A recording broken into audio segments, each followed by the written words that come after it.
Hello everyone. तो ये हमारा क्लास 10 का फिजिक्स का दूसरा चैप्टर है जिसमें हम देखेंगे यानी अध्याय नंबर 11 मानव नेत्र तथा रंग बिरंगा संसार।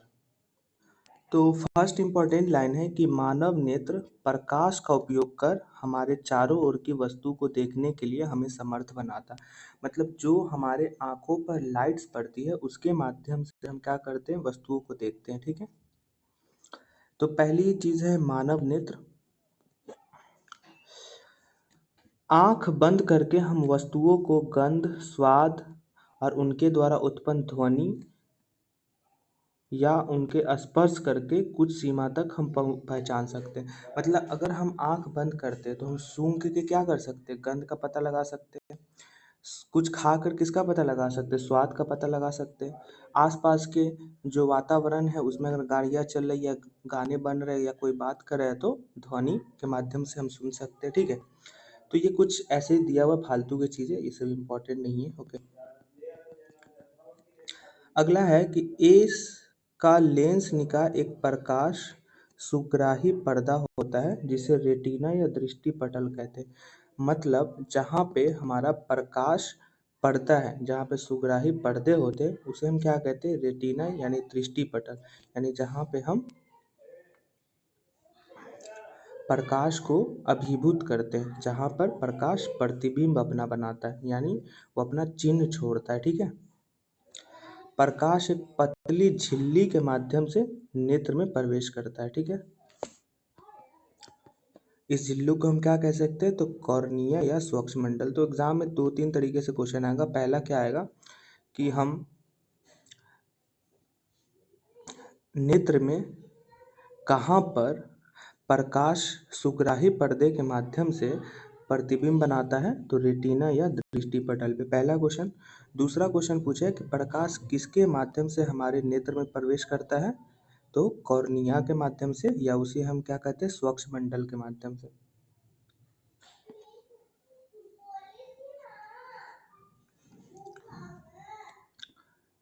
नेत्र गोलक की आकृति कैसी होती है, तो गोलाकार होती है और इसका व्यास कितना होता है, 2.3 सेंटीमीटर। ये एग्जाम में पूछ चुका है। नेत्र में प्रवेश करने वाली प्रकाश किरणों का अधिकांश अपवर्तन कॉर्निया के बाहरी पृष्ठ पर होता है। तो एग्जाम में पूछा है कि जहाँ प्रकाश पड़ती है वो अपवर्तित होकर कहाँ पे हमें दिखाई देता है, तो कॉर्निया के बाहरी पृष्ठ पर दिखाई देता है। कॉर्निया के पीछे एक संरचना होती है जिसे हम क्या कहते हैं, परितारिका कहते हैं। अभी मैं फोटो दिखाऊंगा और ये क्या करता है परितारिका, तो ये हमारे पुतली के साइज को नियंत्रित करता है। तो एग्जाम में पूछा है कि हमारे आँख के पुतली के साइज को निर्धारित कौन करता है, तो परितारिका।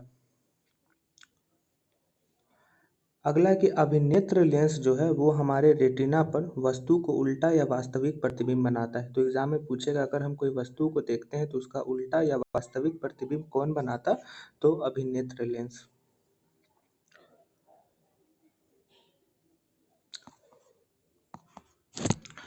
अब यहाँ पे हम एक और चीज है, परिदीप्त, मतलब जहाँ पे प्रकाश का दीप हमें दिखाई देता है, जहाँ पे उजाला हमें दिखाई देता है। अब ये हम फोटो देख लेते हैं। देखिए ये है दृष्टि पटल, ये स्वच्छ मंडल जो भी हम पढ़ रहे थे, ये पुतली है और ये परितारिका है। ठीक है,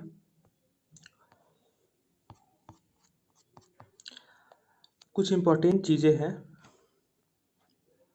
जैसे रेटिना जैसी संरचना, इसका क्या काम है, तो ये प्रकाश को विद्युत सिग्नल में परिवर्तन करने के लिए उत्तरदायी है। मतलब कि वो हमें प्रकाश को विद्युत सिग्नल, मतलब वो हम क्या एक पतला सा सिग्नल के द्वारा हमारी आंखों में पहुंचाता है, उसे हम क्या कहते हैं, रेटिना। और द्विक तंत्रिका का काम क्या है, तो सिग्नलों को मस्तिष्क तक पहुंचाता है और ये बताता है कि अंधेरा है कि उजला है कि पीला है कि काला है। ठीक है, दो तरीके से आपने समझा, एक रेटिना के बारे में समझा, एक द्विक तंत्रिका के बारे में समझा। अगला है कि जब आप तीव्र प्रकाश से किसी मंद प्रकाशित कमरे में प्रवेश करते हैं तो हमें कमरे की वस्तुओं को नहीं देख पाते, मतलब हमें धुंधलापन दिखता है। ठीक है, एग्जाम में पूछा है कि बताइए जब हम तीव्र प्रकाश से मंद प्रकाशित क्षेत्र में जाते हैं तो हमें कैसा दिखाई देता है, तो हमें कमरे की वस्तुएं या मतलब आसपास की चीजें दिखाई नहीं देती है। लेकिन कुछ देर के बाद वो हमें फिर धीरे धीरे दिखने लगता है। ठीक है,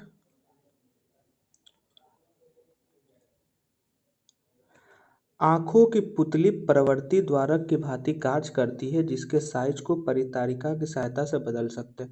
मतलब हम पुतली के साइज को किसके सहायता से बदल सकते हैं? तो परितारिका के सहायता से। जब प्रकाश अधिक चमकीला होगा तो परितारिका सिकुड़ कर पुतली को छोटा बना देती है, जिससे आंख में कम प्रकाश प्रवेश कर सके। तो एग्जाम में पूछेगा कि वो कौन माध्यम है जब प्रकाश अधिक पड़ने पर पुतली का साइज छोटा बना देता है? तो वो है परितारिका। और जब प्रकाश मंद होता है यानी कम होता है तो परितारिका फिर फैलकर पुतली को बड़ा बना देता है, जिससे आंख में अधिक से अधिक प्रकाश पड़ सके। ठीक है,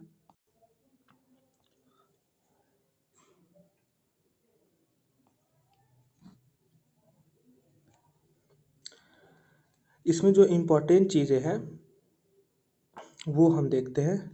समंजन क्षमता, मतलब हम किसी भी चीज़ को कैसे समंजित तरीके से नियंत्रित कर सकते हैं। अभिनेत्र लेंस की वक्रता में परिवर्तित होने पर फोकस दूरी भी क्या होती है? परिवर्तित होती है। तो एग्जाम में पूछा है कि अभिनेत्र लेंस की वक्रता बनने में क्या फोकस दूरी परिवर्तित होती है, अपरिवर्तित होती है? तो परिवर्तित होती है। इस स्थिति में हम दूर रखी वस्तुओं को भी स्पष्ट देख पाते हैं। ठीक है, जब अभिनेत्र लेंस की वक्रता में परिवर्तित होता है तब। अगला इम्पोर्टेंट पॉइंट है, जब आप आंख के निकट की वस्तुओं को देखते हैं तब हमारी पक्षमाभी पेशियां क्या होती है? सिकुड़ जाती है और अभिनेत्र लेंस की वक्रता बढ़ जाती है। ये दूसरा पॉइंट याद रखेंगे।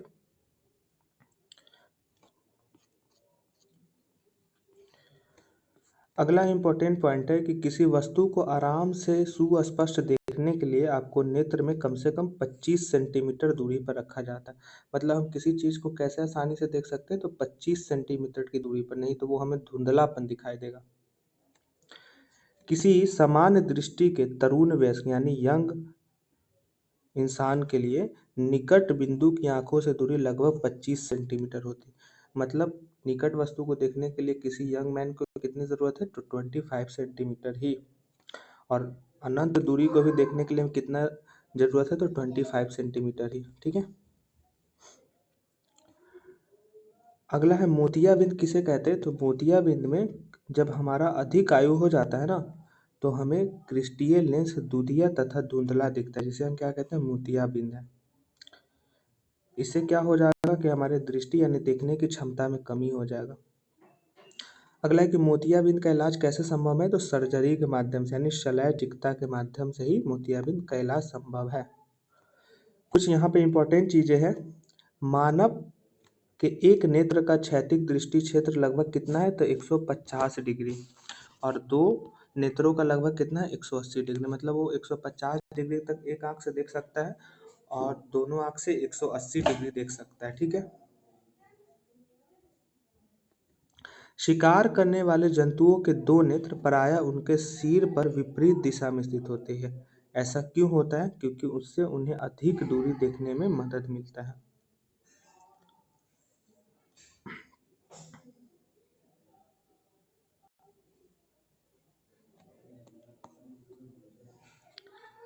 अब कुछ दृष्टि दोष तथा उनका हम समाधान कैसे कर सकते हैं वो हम देखते हैं।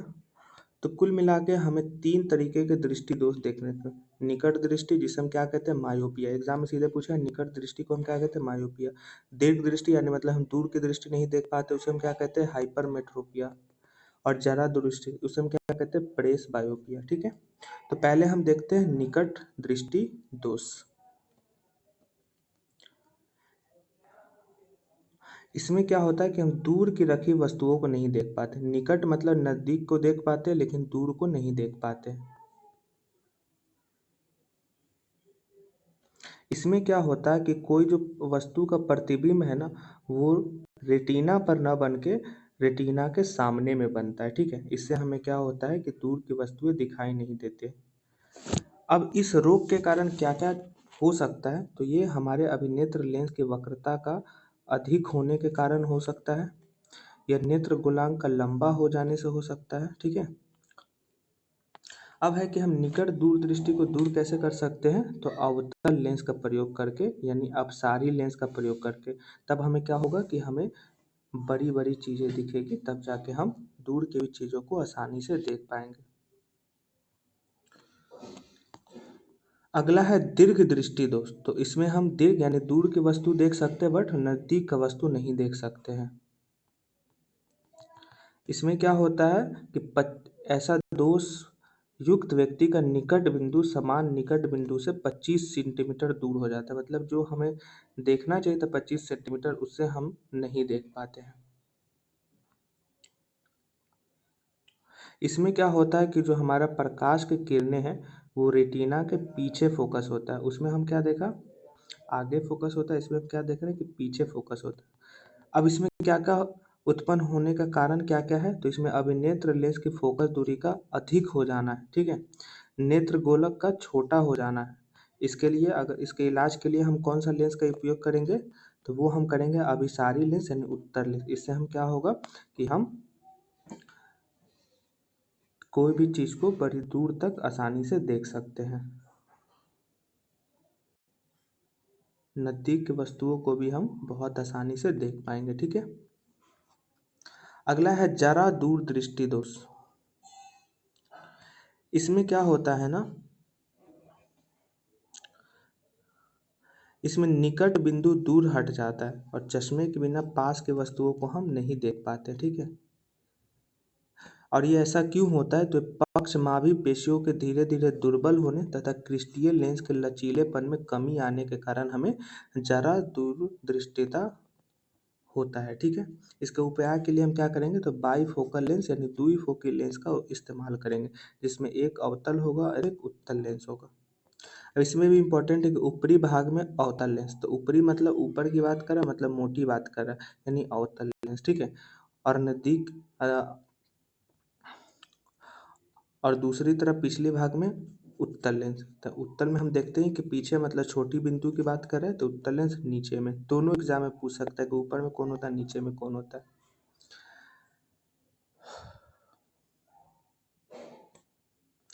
अगला है प्रिज्म से प्रकाश का अपवर्तन, ठीक है।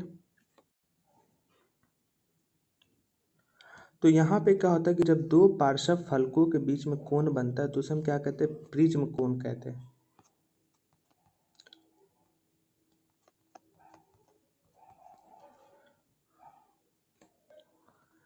विचलन कोण हम किसे कहते हैं, तो जब प्रिज्म की विशेष आकृति के कारण आपतित किरण की दिशा से एक कोण बनती है, उसे हम क्या कहेंगे, विचलन कोण।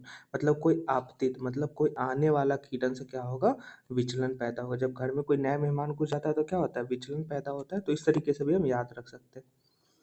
अब यहाँ पे कुछ इंपॉर्टेंट चीज दिया हुआ है, जरा सोचिए। तो कुछ डाटा दिया हुआ है, बस हम याद रखने के लिए। विकासशील देशों के लगभग 3.5 करोड़ व्यक्ति दृष्टिहीन है, मतलब उनके पास देखने के लिए आंखें ही नहीं है। 45 लाख व्यक्तियों में 60% बच्चे 12 वर्ष से कम आयु के इस दृष्टिहीनता से मजबूर हैं।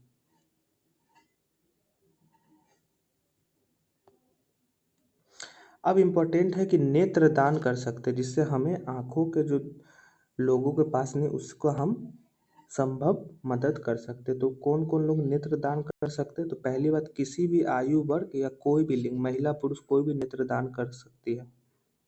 इसके अलावा चश्मा पहनने वाला, मोतियाबिंद का ऑपरेशन करा चुका व्यक्ति भी नेत्रदान कर सकता है। ब्लड शुगर वाला, उच्च हाई बीपी वाला, है ना, दम्मा के रोगी वाला भी व्यक्ति जो संक्रामक नहीं मतलब वायरस से पीड़ित नहीं, वो भी नेत्रदान कर सकता है। अगला इम्पोर्टेंट है कि मृत्यु के बाद कितने घंटे के भीतर नेत्रदान कर देना चाहिए जिससे वो आंख सुरक्षित रहे, तो 4 से 6 घंटे के बीच। नेत्र निकालने में कितना समय लगता है, तो 10 से 15 मिनट।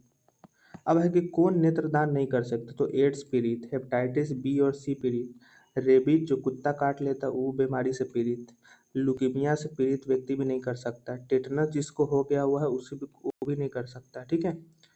उसका तनिका शोध यानी मेनिंगिटिस का बीमारी जिसको वो भी नहीं कर सकता, मस्तिष्क शोध मतलब जिसके दिमाग पे शोध चल रहा है वो भी नहीं कर सकता। तो ये सब पूछ सकता है मोर देन वन में, इसलिए इम्पोर्टेंट हो जाता है।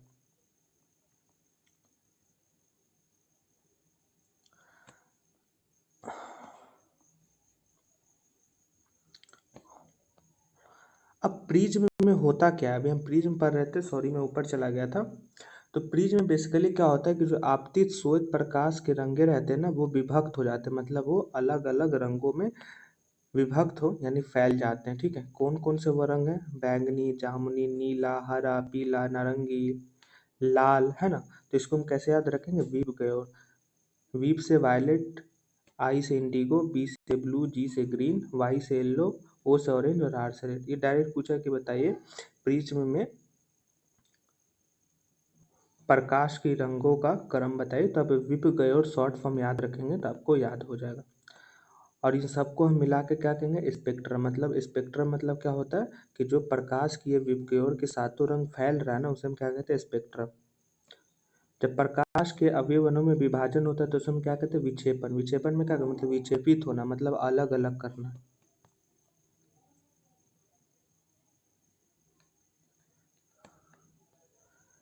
प्रिज्म से गुजरने के पश्चात प्रकाश का रंग सबसे कम कहाँ झुकता है? तो लाल के पास। और सबसे ज्यादा कहाँ झुकता है? तो बैंगनी के पास।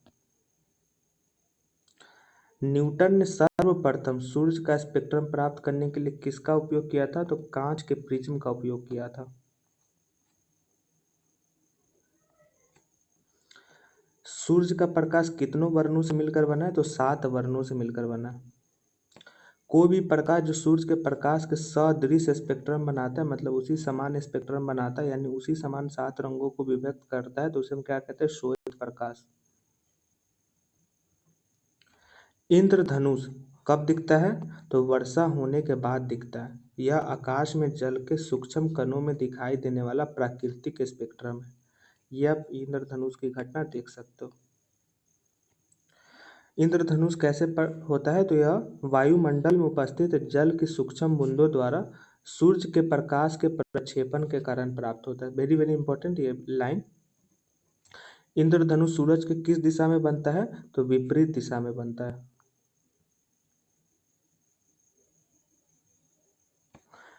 हम इंद्रधनुष कब देख सकते हैं? तो जब सूर्य हमारा पीठ की ओर हो, मतलब पीछे की ओर हो, और आकाश की धूप वाले, मतलब जब आकाश में धूप वाले दिन में जल प्रपात या जल का फव्वारा यानी बारिश हो रहा, तब हम इंद्रधनुष देख सकते हैं। मतलब बादल साफ होना चाहिए, सूर्य हमारे पीछे होना चाहिए, धूप होना चाहिए, है ना, फिर जल मतलब बारिश होना चाहिए।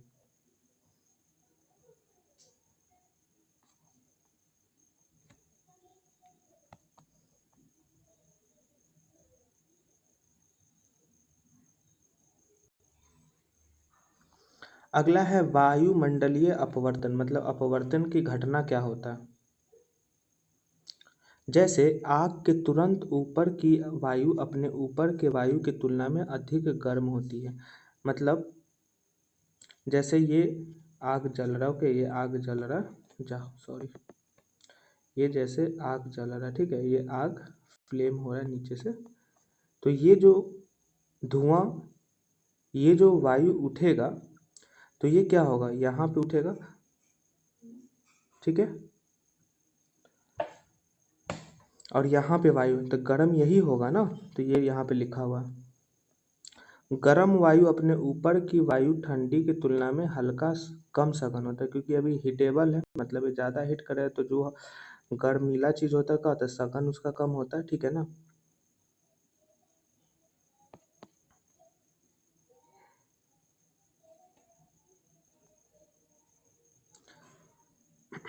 जैसे प्रकाश का अपवर्तन का एक उदाहरण कौन है? तारों का टिमटिमाना। एग्जाम में पूछा तारों का टिमटिमाना किसका है? तो प्रकाश के अपवर्तन का या वायुमंडलीय अपवर्तन का उदाहरण है।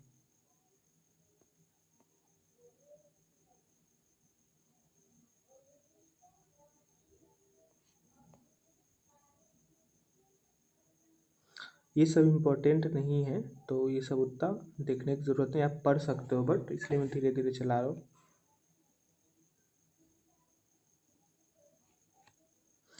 यहाँ पे एक इम्पोर्टेंट चीज़ है कि ग्रह क्यों नहीं टिमटिमाते, मतलब तारे टिमटिमाते बट ग्रह क्यों नहीं टिमटिमाते?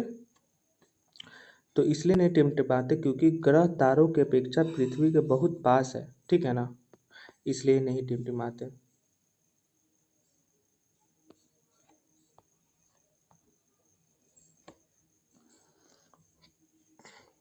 अगला इंपॉर्टेंट है अग्रिम सूर्योदय तथा विलंबित सूर्यास्त।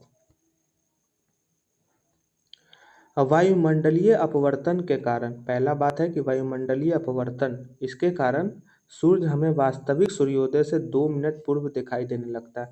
मतलब जो हम सूर्य सुबह सुबह देखते हैं वो एक्चुअल सूर्य नहीं होता, वो हम सूर्य उगने के 2 मिनट पहले की घटना को देख रहे होते हैं।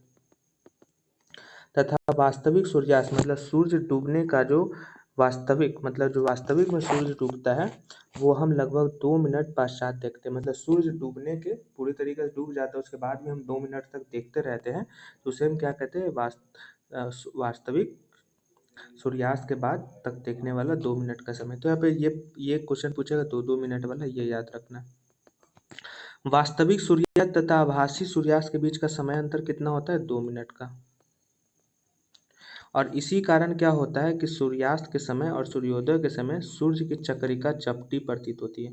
मतलब जो सूर्य है ये हमें चपटा सा महसूस होता है।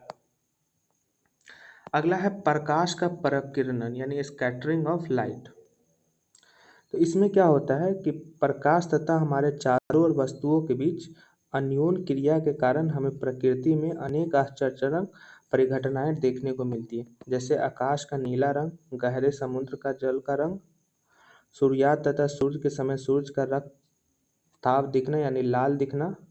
ये सब किसका उदाहरण है, तो प्रकाश के प्रकीर्णन के कारण। इंपॉर्टेंट है, वेरी वेरी इंपॉर्टेंट। अगला है टिंडल प्रभाव। तो इसमें क्या होता है कि जब धुएं से भरे किसी कमरे में किसी सूक्ष्म छिद्र से कोई पतला प्रकाश किरणपुंज प्रवेश करता है,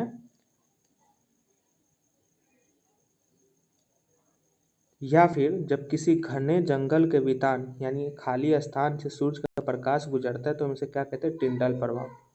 मतलब मान लो ये कमरा है और यहाँ से एक छिद्र के द्वारा हमारे कमरे में लाइट आ गई, तो ये क्या है, टिंडल प्रभाव का उदाहरण। ये बड़ा सा पेड़ सघन सा है, ठीक है ना, और कहीं पत्ता के छेद से इधर से लाइट आ गया, तो ये हम क्या कहेंगे, टिंडल प्रभाव।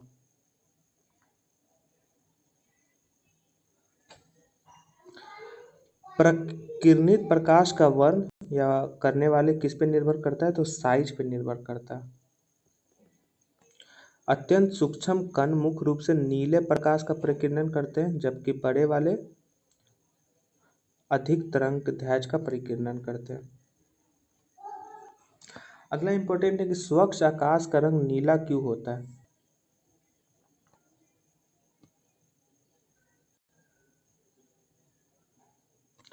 वायुमंडल में वायु के अणु तथा अन्य सूक्ष्म कणों का साइज दृश्य प्रकाश की तरंगदैर्घ्य की प्रकाश की अपेक्षा नीले वर्ण की ओर से कम तरंगदैर्घ्य के प्रकाश के प्रकीर्णित करने में अधिक प्रभावी।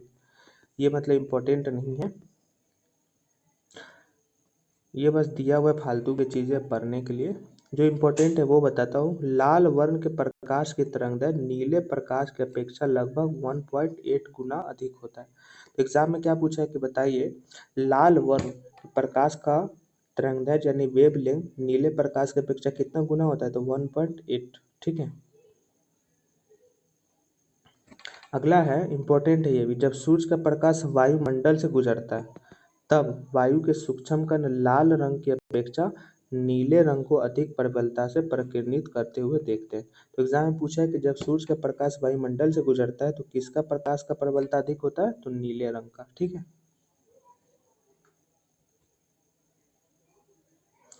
अगला इम्पोर्टेंट लाइन है कि यदि पृथ्वी पर वायुमंडल नहीं होता तो प्रकीर्णन यानी स्कैटरिंग नहीं होता, तब हमारा आकाश कैसा दिखाई देता, काला दिखाई देता है। इसलिए प्रकीर्णन के कारण ही हमारा आकाश नीला दिखाई देता है, ठीक है। अगर प्रकीर्णन नहीं होता तो हमारा आकाश काला दिखाई देता।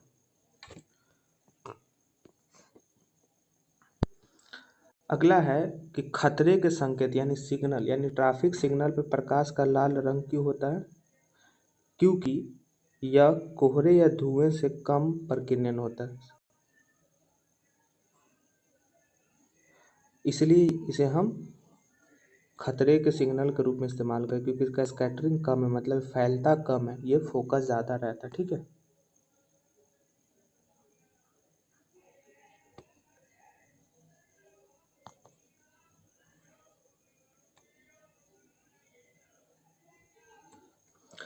अगला इम्पोर्टेंट है कि दोपहर के समय सूर्य श्वेत यानी उजला प्रतीत होता है। ऐसा क्यों होता है? क्योंकि नीला तथा बैंगनी वर्ण का बहुत थोड़ा भाग ही प्रकीर्णन होता है। मतलब जो नीला और बैंगनी कलर है ना, वो कम इस समय प्रकीर्णित होता है, इसलिए हमें दोपहर के समय में हमें सूर्य श्वेत यानी उजला प्रतीत होता है। ठीक है, वेरी वेरी इंपॉर्टेंट है।